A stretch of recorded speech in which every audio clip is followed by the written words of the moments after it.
Dumaing ang isang pamilya nga pong namatayan ng padre de pamilya sa isang social media post noong Biyernes, June 14, matapos umanong hindi makakuha o June 12. Matapos umanong hindi makakuha ng benepisyo sa PhilHealth sa kabila ng ilang dekadang pagbabayad ng kontribusyon. Ayon kay Maria Lourdes Sulit, namatay ang kanyang mister dahil sa brain hematoma.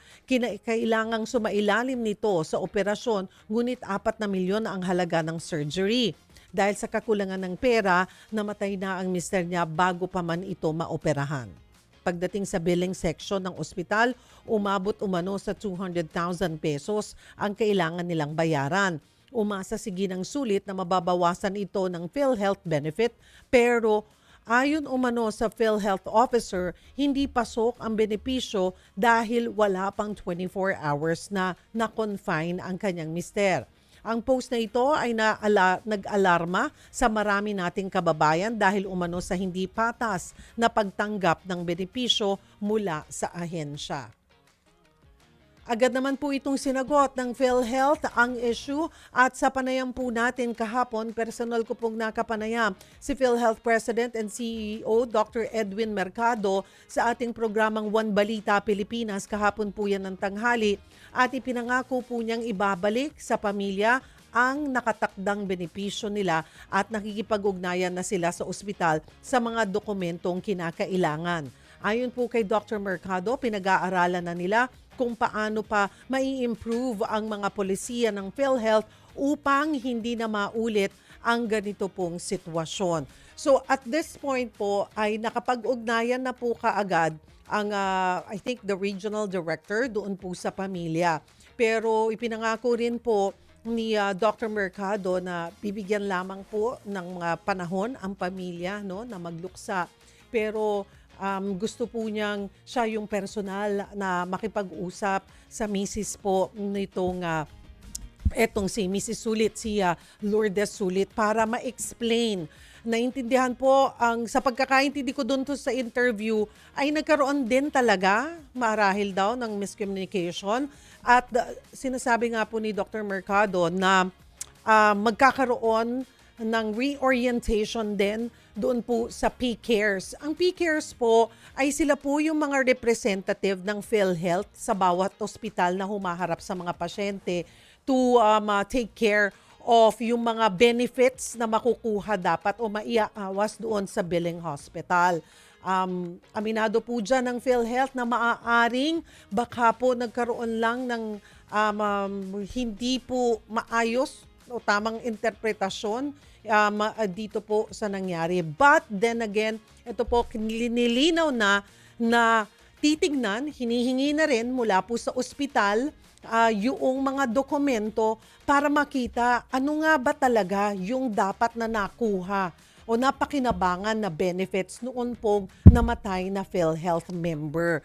Dahil ang sinasabi po ni Dr. Mercado ay wala na yung kasama, nagkaroon na meron na silang yung ER package, yung emergency package. Mas i-discuss po natin yan, mas intindihin natin yan para next time po ay, kasi naintindihan po natin na tayo as PhilHealth member, hindi rin naman natin alam lahat ng atin pong mga detalyadong benefits. And umaasa tayo sa PhilHealth officer na makakaharap natin kung ano yung mababawas. At unfortunately, ganito nga po yun nangyari. At ito po ay something na itinatama na at ito rin ay naging pagkakataon po sa PhilHealth para ma-revisit yung mga polisiya na pwede pang i-improve.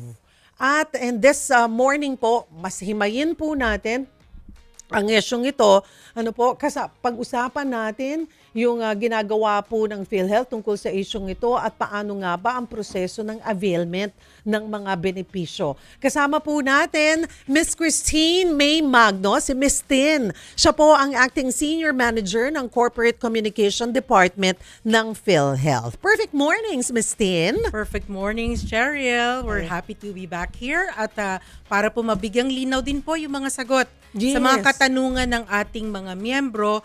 At we recognize nga po na medyo may ingay ngayon tungkol dun sa viral na post nga po. At naipahatid na rin po natin yung ating pakikiramay sa pamilya.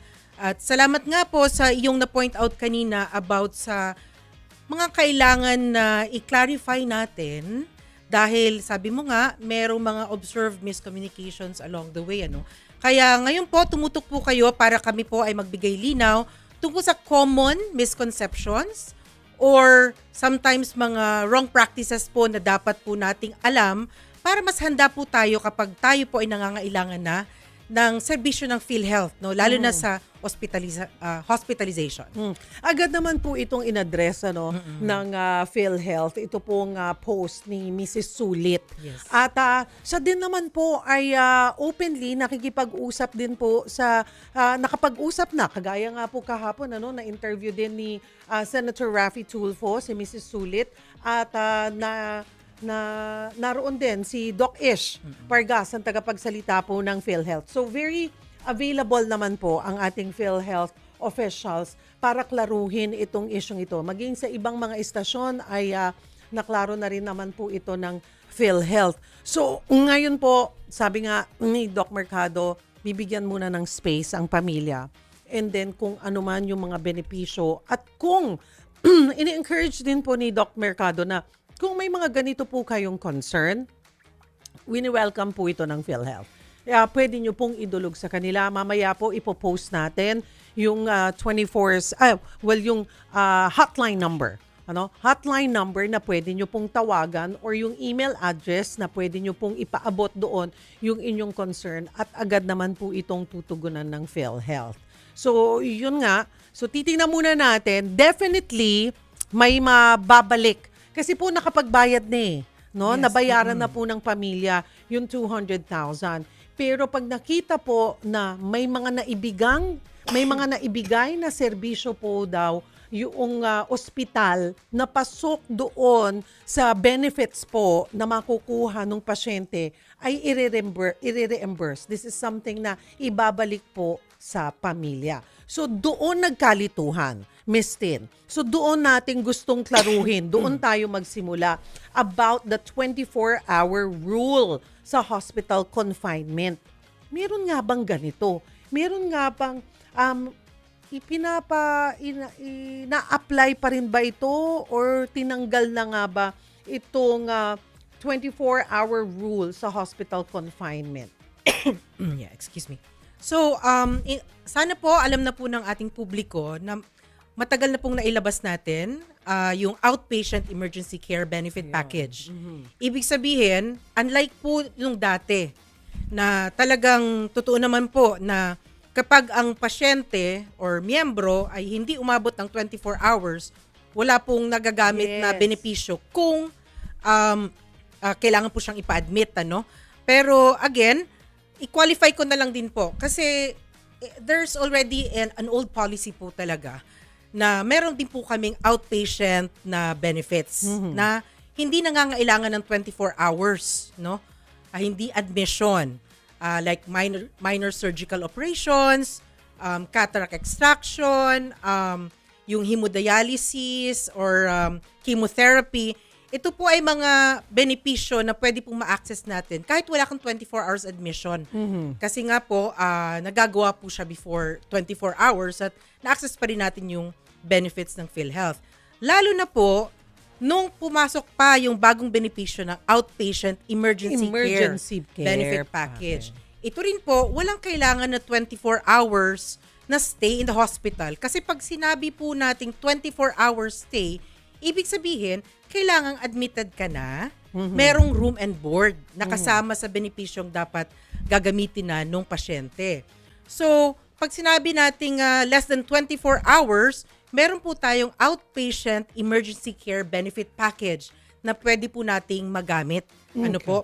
Okay. At so, ibig sabihin, pag nasa emergency room ka, yung services po na binibigay ng ospital during an emergency ay magagamit po natin yung PhilHealth. Halimbawa, yung sa check-up consultation, merong fee covered ng PhilHealth, yung mga laboratory and diagnostics, pag sinabing kailangan mo ng x-ray, kailangan mo ng MRI, kailangan mo ng CT scan, covered po yan ng outpatient emergency care benefit package on a fixed fee na schedule. Ibig sabihin, meron mga fixed amounts po na kino-cover ng PhilHealth para po sa mga specific services na kailangang maibigay doon sa ating members during emergency. Kagaya po nung, di ba, kadalasan pag pasok mo, pag nilala ka sa ER, may mga basic labs kagad na Yes, hihingin yan. yes, So, opo. pasok po yan. Opo. Diagnostic. Siguro yung mga basic labs, ayan, ECG, X-ray, madalas, CBC. Oo. Oo. May mga pagkataon kasi madalas din ako na ER. So, ito yung mga basic kagad po na kakailanganin, yung consultation. Yes. And, okay, pagdating po, paano kung kinakailangan ng ito yung outpatient emergency care benefit package. So habang doon po, may other tests, parang mas seryosong tests. Kailangan agad-agad na kunwari CT scan or MRI kung serious po yung pagkakadala sa emergency. Pasok pa rin po yun sa benefits, di ba? Hindi lang doon sa outpatient emergency care benefit package, but sa ibang benefits. Tama po ba ako? Okay, so i-qualify natin. Pag inassess ng doktor na ito ay isang emergency at hindi na po kailangang magtagal sa ospital at naibigay na po yung mga labs and diagnostics and other tests po na kailangan para mas ma-assess yung sitwasyon ng pasyente, dun po yung outpatient emergency care benefit package. Ngayon, kung kailangang tumawid po sa inpatient. Yeah, Dahil kailangan palang i-admit. magstay talaga, Kailangan may kwarto. Kailangan mas tuunan ng pansin, tuloy-tuloy na medical management. Then tatawid lang po tayo dun sa ating inpatient benefit packages, which is meron tayong medical, merong surgical benefit packages po. So meron ng mga specific case packages naman po, ibig sabihin nakapakete po ito. At depende na po 'yon sa final diagnosis ng tumingin na doktor sa pasyente. So Miss Tin, kasi 'di ba, iba ang gastos mo pag nasa ER ka. So may mga nagawa na sa ER. So kailangan i-admit ka na. I-admit na. So maa-apply pareho. Kasi na ER ka, so may mga gastos doon. So mababawas ba 'yun sa mapapakinabangan ba namin yung kasi outpatient. Yes, outpatient. Okay. Oo. Nasa isip ko kasi pang basta anything emergency. But as a whole, kung ano man yung kayang i-shoulder ng PhilHealth ay maa-apply. Yes. Remember, pagpasok ng pasyente, dun sa ER, pag sinabing hindi ka na kailangang tumagal, emergency case ito, okay, kunin mo na, gamitin mo itong outpatient emergency care benefit package ng PhilHealth, tapos uwi ka na. Ibig sabihin, doon nagtatapos yung OECB package natin. Pero pag inassess ng doktor, kailangan mong magpa-admit. So, tawid na tayo sa inpatient benefit package. Okay. Kaya yun ay nakapakete. So, lahat po ng serbisyo na ibinigay sa pasyente, covered na po yun ng inpatient benefit package. At doon na makikita yung serbisyo sa statement of account later on. Oo. So, halimbawa, yung benepisyo ay, yung pakete ay 15,000 mula sa pagpasok mo hanggang sa tuloy-tuloy na medical management habang ikaw ay nasa hospital bed. Sa statement of account, dun i-apply yung specific package according to the illness based on the final diagnosis of the doctor. At mga kapatid, itong outpatient emergency care benefit package ay naaprubahan or sinimulan ng i-implement February po of 2025. Yes, Ano? yes. So may katagalan na po ito. So para pong lumalabas na hindi po aware yung hospital dun sa sitwasyon ni Lourdes, saan po ba, well, mahirap po din kasi mag-assume kami ni Miss Tin nga naman dahil hindi pa kumpletong Yes. nakukuha yung dokumento at eksplenasyon ng ospital. Kaya baka kasi may mga naiinip na magkano nga yung ibabalik dun sa mga doon sa pamilya nung namatay. But the thing is, kailangan i-assess, tignan, makuha po yung list mula sa hospital kung ano yung mga procedures na naggawa habang nasa emergency siya. At saka makikita doon natin ibabawas. Ano po?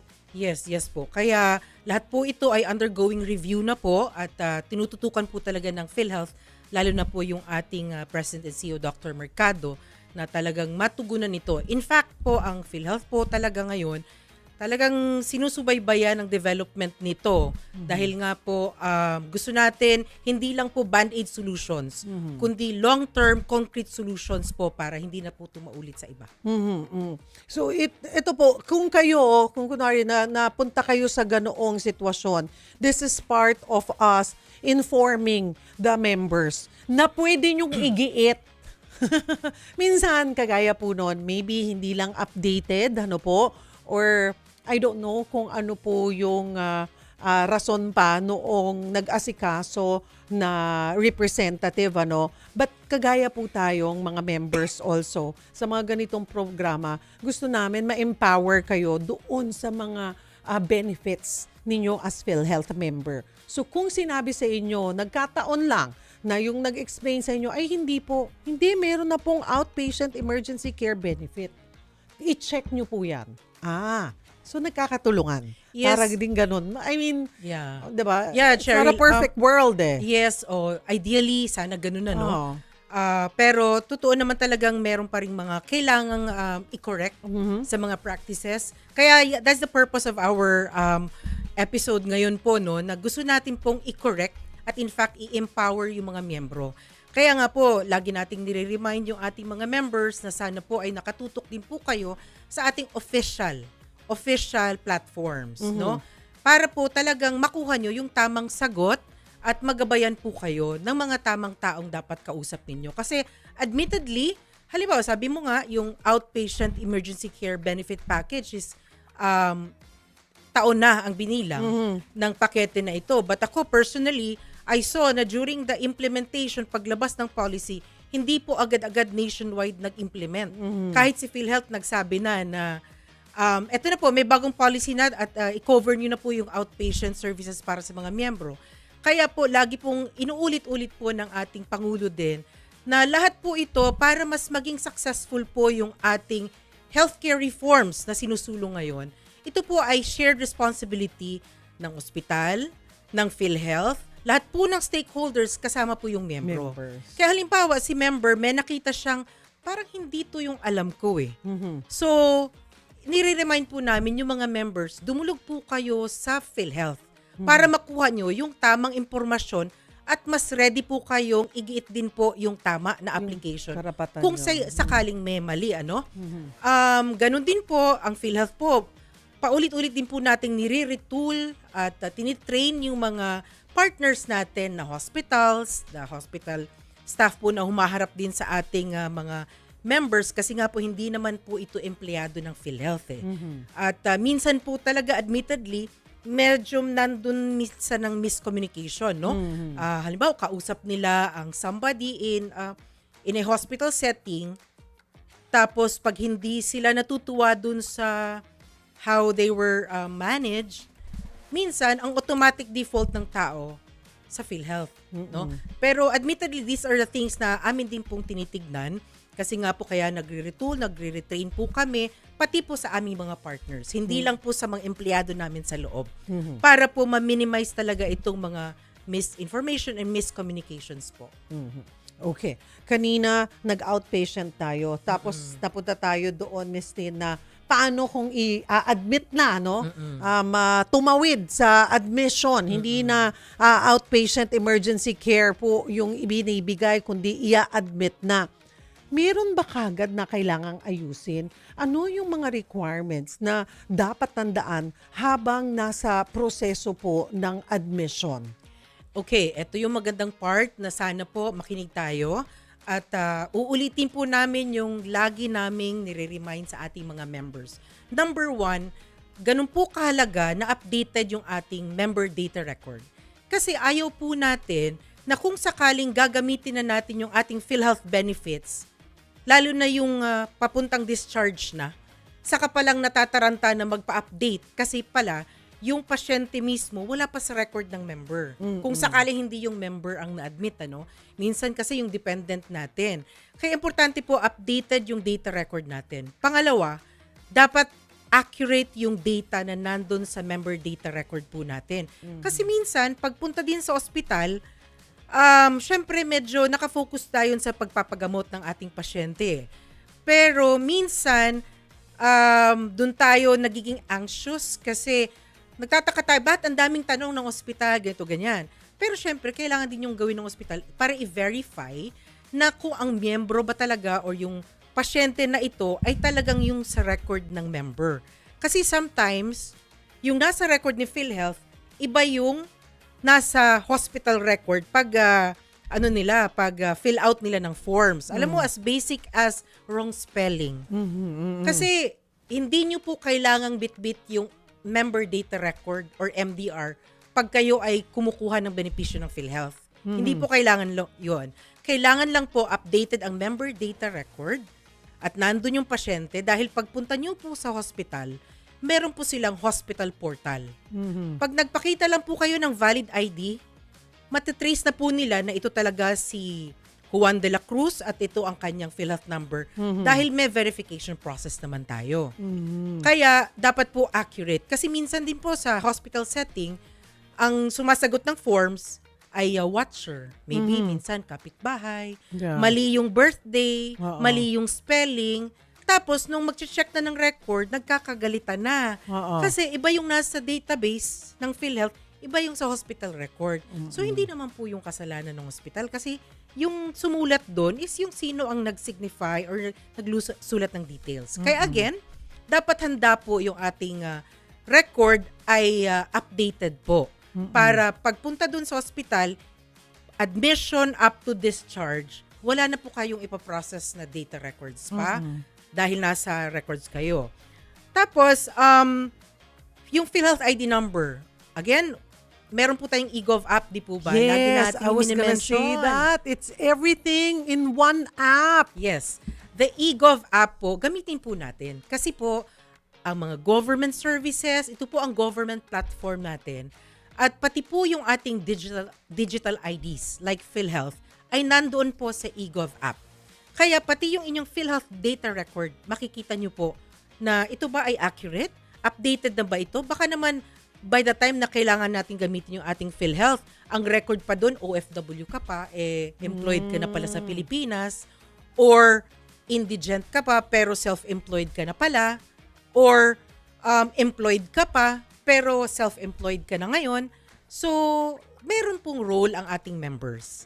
Yun po yung role ng ating members. Be vigilant with your records para po, pag kailanganin na po natin yung serbisyo, mabilis lang po talaga dapat ang proseso pagdating sa pag-access ng benefits doon sa hospital setting up to discharge.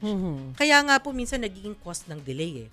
Dapat discharge na, nag-process ng billing. Tapos biglang yung pasyente, wala pa pala sa record ng PhilHealth. So pupunta ka pa sa PhilHealth office or tatawag ka sa aming hotline. Syempre, mag-aabang ka din, no? Lahat, kung ganun po yung patuloy natin gagawing practice, talagang babagal at babagal ang sistema. Po. Kaya again, as members, gawin din po yung role natin sa pag-update ng ating records para mas mabilis po lahat. Dahil meron na po tayong mga digital references, pati ang hospital, para mas papabilis po yung inyong pag-access ng benepisyo. At yes. Go ahead, ma'am. Okay, and lastly, kasi curious question lagi ng mga tao, magkano ba yung ma-avail? Ayun, oo nga. Paano ba, malalaman ba yun in advance? Parang, kumbagay may advanced computation na para matansya na ano pa ba, saan pa ba ako kukuha ng doon sa kakailanganin, baka hindi mako-cover lahat, diba? Okay, meron po tayong Search ACR app. It's an application, pwedeng i-download sa Android phones. Pwede rin po itong tignan sa ating website, www.philhealth.gov.ph. Meron po doon online services. So, nandun po yung Search ACR. However, habang ito naman ay nakakatulong para alam natin kung ano po yung appropriate na amount na i-apply ng hospital sa final diagnosis. However, hintayin po natin na alam natin ano yung final diagnosis. Pwedeng gamitin natin ito as reference kung papunta pa tayo ng hospital or maybe, syempre may mga friends din tayo ng mga doktor, nagtatanong tayo, minsan over the phone, sinasabi natin, ito yung mga sintomas, ito po yung presentation ng ating pasyente. Ano po kaya ito, doctor friend? So sasabihin ng doktor, baka ganito, ganyan. However, the final say, dapat kinukuha natin dun sa attending physician natin sa ospital. Okay? Kasi po, sila po talaga yung nag-a-assess ano yung appropriate na final diagnosis based po dun sa mga labs, sa presentation ng pasyente, and all the other services na nakuha ng pasyente. So, yung Search ACR app ay gabay po natin if you want to check na ito bang sa aking statement of account, tama ba yung amount na in-apply ng hospital? Yan po, that will empower you to know kung magkano talaga yung benefit mo. But, ulitin ko, i-base po natin sa final diagnosis ng ating primary attending physician po. Ayan, so i-try nyo po yan. Android pa lamang, no? Yes, Ma'am? Android. Okay, ACR. Or, yun nga, kung if you have a smartphone, doon na lang sa website. At least may idea po tayo kung magkano yung maibabawas doon sa ating bill. But again, malaking bagay po, mga kapatid, yung sinasabi po ni Miss Tin kanina, na para hindi na rin tayo taranta doon sa lahat ng numbers, BI, TIN mo, SSS mo, PhilHealth number mo. Ito po, i-download nyo lamang po yung eGov app. Talagang napakalaking bagay po. Yes. Napakalaking tulong po nito. If you have this app, ayan direct doc tuloy. Direct, para makita lang nila yung itsura Yes. nung... Teka, wait, I can't. Madaming government Oo. na websites or platforms dyan. Dito na lang. Direct. Ito. I-download Try nyo na mo po, nga to. eGov Ayan. PH Super App. Yes. Diyan po lahat. Ako na-check ko dyan kung updated ba yung bayad ko sa... Ay, ba't madilim? Ayan. Ganyan po yung itsura niya. Ayun. Ayan. Ganyan lang naman po. It's just a circle na kulay ng ating bandila. Yellow, red, and blue. So, ganun po. Nandyan lahat. Yes. Diyan yung makikita, diyan yung mailalagay yung inyong sa PhilHealth, SSS, Pag-ibig, and other government agencies. So napakalaking bagay that you have this app sa inyong mga telepono.